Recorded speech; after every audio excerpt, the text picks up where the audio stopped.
Welcome to Peter King's Training Camp Tour, presented by Die Hard Batteries and Advance Auto Parts. Peter King with NBC Sports here in St. Joseph, Missouri, with Patrick Mahomes, the quarterback of the Chiefs. And Patrick, I want to just go back in time a little bit and ask you, how much were you talking to Andy Reid, the coach, and Brett Veach, the GM, throughout the whole Tyreek Hill thing about whether they might deal him, and what were they talking to you about? Yeah, we had constant communication with Coach Reid and with Brett Veach. Obviously, I wanted Tyreek to be here. He's a great player. He's a great person. He's someone that I've kind of grown up in this organization with. But they showed me the plan. They showed me kind of the reasons that this had to be done at this time. And I obviously talked to Tyreek as well and tried to do whatever I could to bring him back. But once we kind of got past that bridge and he was going to go somewhere else, they had a great game plan of getting these receivers that we had out here today and kind of keep this thing moving forward. That's sort of the interesting thing when you watch practice.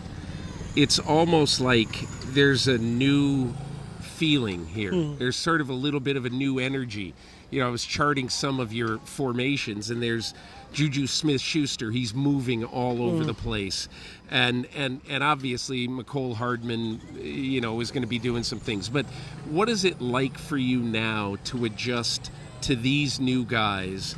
Is there anything about it that you feel a freshness and energy to it? Yeah, for me, it makes me be locked in even more every single day. We're throwing a lot at these guys, especially these new guys, like you said, Juju, Marquez, Sky, Justin Watson, all these new guys we're throwing a lot at. And it's our job with me, Travis, Mecole, of making sure these guys are always knowing what's going on, why they're running this route, and why they're at this part of the concept. And so for me, it makes sure that I'm locked in every single day. I can't just focus on my job or who's the primary receiver on this guy. I got to focus on every single person, on every single thing, and I think it makes me a better quarterback.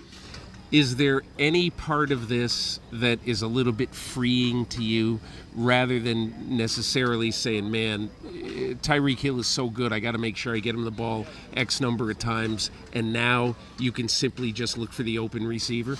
I don't know if you'd call it freeing, but it helps me get through my reads, I think, a little bit faster. When you have a guy as special as Tyreek, when you get any type of man coverage, you're kind of saying, forget the read. I'm going to give this guy a chance to go out there and make a play. But when you have an offensive coordinator like Eric Bieniemy, a head coach like Coach Reid, that are calling the plays, if I just get through my reads and I go through the progression the way they call it, someone's going to be open, especially with the receivers that we have and the tight ends that we have.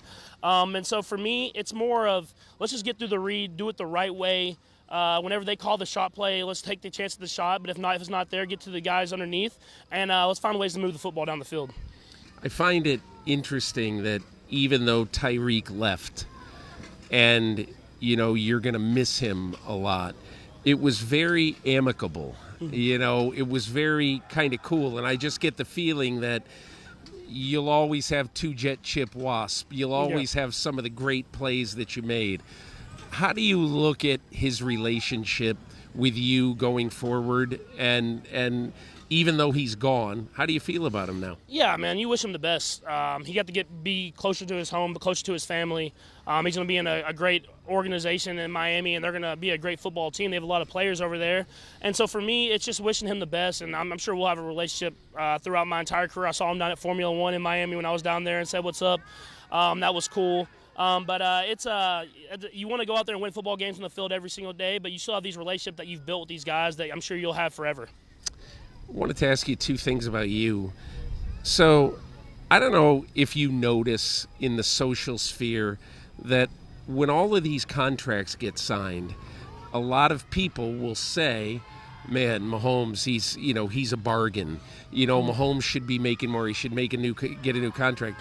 And you have sort of clapped back at that, saying, I'm happy here, we're okay. How do you feel when you read and hear things that says Patrick should be ticked off about his contract? Yeah, if you're ticked off making all the money that I'm making, you're probably a little bit messed up. For me, I know I'm gonna be taken care of for the rest of my life. Being in this organization and being on the platform that the NFL has given me, that I've been able to make money off the field as well. And so for me, if you watch some of the great quarterbacks, man, it's not always about getting the most money. It's about going out there and winning and having a legacy that you can kind of live with forever. And so for me, that's what I want to have at the end of the day. Obviously, I want to make money and be able to buy everything I want and all that different type of stuff, but that's not the reason I started playing football. The reason I started playing football was to win Super Bowls, to enjoy these relationships that I'm building on this field with all my friends that are my teammates. And I think at the end of the day, if I do that, I'll be a happy guy in the end. It's going to be a fascinating year to watch you guys with all these new targets out there. Is it fun for you?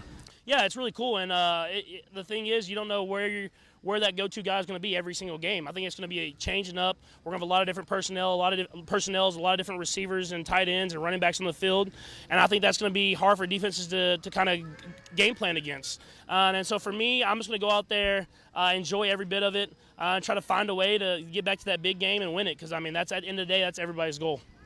Patrick Mahomes, good luck this year. I appreciate it. It's a nice handshake. Nice handshake you have there. Real nice one. In St. Joseph, Missouri, with Patrick Mahomes, I'm Peter King. I'm gonna get one more of those, man. Just one more handshake from you. Hey, thanks a lot.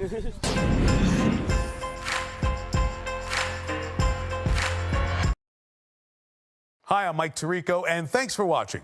Make sure to hit subscribe for the latest news and highlights from NBC Sports.